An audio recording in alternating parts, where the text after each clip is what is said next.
পুনৰ অলিম্পিকলৈ ঘূৰি আহিছে ক্ৰিকেট 128 বছৰৰ মূৰত অলিম্পিকত ক্ৰিকেট 16খন দেশৰ বিপৰীতে আগন্তুক অলিম্পিকত 12টা দলে অংশ ল'ব 128টা বছৰৰ অন্তত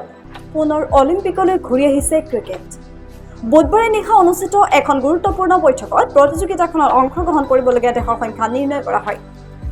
6খন দেশে স্বৰ্ণ পদকৰ বাবে প্ৰতিদ্বন্দ্বিতা কৰিব বুলি ঘোষণা কৰিছে আন্তৰ্জাতিক অলিম্পিক কমিটিয়ে ইফালে হ্ৰাস পাইছে ফুটবলৰ অংশগ্ৰহণ কৰা দেশৰ সংখ্যা 16খন দেশৰ বিপৰীতে আগন্তুক অলিম্পিকত 12টা দলেহে অংশগ্ৰহণ কৰিব আনহাতে মহিলা ফুটবলত অংশগ্ৰহণ কৰা দেশৰ সংখ্যা বৃদ্ধি পাইছে 12খনৰ বিপৰীতে 16খন দেশে প্ৰতিযোগিতাখনত অংশগ্ৰহণ কৰিব পাৰিব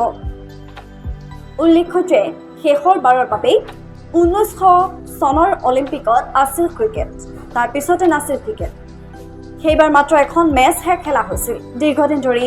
আইসিসিয়ে ক্ৰিকেটত অলিম্পিকত অন্তৰ্ভুক্ত কৰাৰ চেষ্টা চলাই আহিছিল আৰু এই ক্ষেত্ৰত এবাৰ সফল হোৱা নাছিল কিন্তু এইবাৰ সফল হ'ল বিশ্বৰ সৰ্ববৃহৎ প্ৰতিযোগিতাখনত 6টা দলে টি20 ফৰ্মেটত খেলিব পুৰুষ আৰু মহিলা উভয়ৰ বাবে এই সংখ্যা একেই থাকিব